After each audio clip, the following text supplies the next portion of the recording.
Good morning children. बच्चों, कल मैंने कर्ण नामक पाठ पढ़ाया था और उसी का भी ये चैप्टर बड़ा था, पूरे वीडियो नहीं हो पाए थे, तो मैं आज इसके तैयार कर रही हूँ। देखिए, यह सब देखकर सभा में खलबली मच गई। इस समय सूरज भी डूब रहा था, इस कारण सभा विसर्जित हो गई।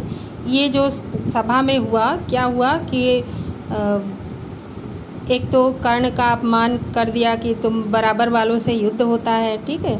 और दूसरा, उसी समय फिर दुर्योधन ने उसके अपमान को दूर करने के लिए क्या किया, उसे तुरंत वहीं पर राज्याभिषेक का सामान मंगाया और उसको अंग देश का राजा बनाया। तो ये सब जो कार्रवाई चल रही थी, ये सब देख करके सभा में एक खलबली सी हो गई, हलचल होने लगी। और उस समय तक सूरज भी डूबने लगा था, अर्थात शाम होने चली थी और इस कारण सभा विसर्जित हो गई, मतलब समाप्त हो गई।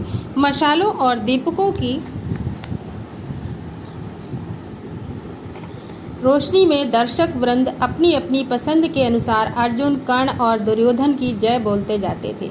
अब उसी रोशनी में जो दियों की रोशनी हो रही थी, उसी में दर्शक वृंद यानी दर्शकों का समूह, वृंद मतलब समूह, दर्शकों का समूह अपनी अपनी पसंद के अनुसार, यानी जिसे जो पसंद था, कोई कर्ण की विजय बोलता, कोई कर्ण और दुर्योधन की जय, इस तरह से जय जयकार होने लगी। इस घटना के बहुत समय बाद एक बार इंद्र बूढ़े ब्राह्मण के वेश में अंग नरेश कर्ण के पास आए और उसके जन्मजात कवच और कुंडलों की भिक्षा मांगी। बच्चों, ये बात तो आपको पता था कि कर्ण जो थे सूर्य पुत्र थे, है ना, सूर्य की कृपा से ही तो हुए थे। और उनको ना जब वो पैदा हुए थे तभी उनके शरीर में कवच और कुंडल वो पहने हुए थे। कवच बच्चों क्या होता है? कवच वो होता है जो जब शरीर पर लोग पहन लेते हैं और उससे किसी शस्त्र का जो अगर कोई उसको चलाए तो उस पर असर नहीं होता, ये होता है। तो वो जन्मजात कवच और कुंडल की भिक्षा मांगी उन्होंने उनसे।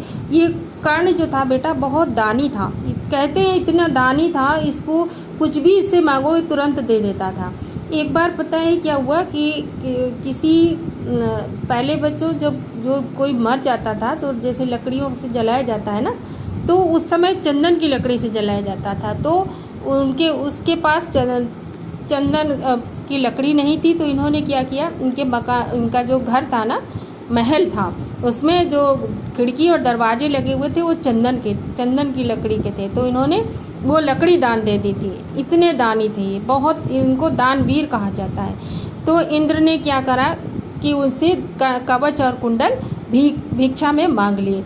इंद्र को क्या डर था? इंद्र को डर था कि भावी युद्ध में कर्ण की शक्ति से अर्जुन पर विपत्ति आ सकती है। क्योंकि जब तक उसके शरीर में कवच और कुंडल रहता ना, उसे कोई हरा नहीं सकता था कर्ण को।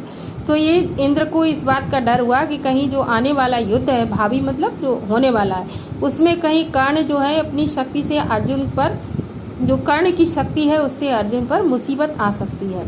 इस कारण कर्ण की ताकत कम करने की इच्छा से ही उन्होंने उससे यह भिक्षा मांगी थी। तो इसी कारण कर्ण की ताकत को कम करने के लिए इंद्र ने उनसे यह भीख या भिक्षा मतलब भीख, ये मांगी थी। कर्ण को सूर्यदेव ने पहले ही सचेत कर दिया था कि उसे धोखा देने के लिए इंद्र ऐसी चाल चलने वाले हैं। अब इंद्र का काम तो था, वैसे भी बहुत सारे धोखे दिए थे इन्होंने।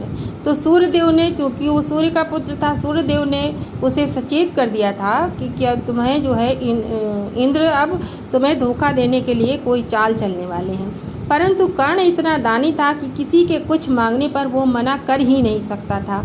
इस कारण यह जानते हुए भी कि भिखारी के वेश में इंद्र धोखा कर रहे हैं, कर्ण ने अपने जन्मजात कवच और कुंडल निकालकर भिक्षा में दे दिए। ये इस कारण ये जानते हुए भी कि इंद्र हमारे साथ धोखा कर रहे हैं, भिखारी के वेश में ये इंद्र हैं, लेकिन फिर भी वो इतने दानी थे कि वो मना कर ही नहीं सकते थे। उन्होंने अपने जन्मजात कवच और कुंडल निकालकर उन्हें भिक्षा में दे दिए।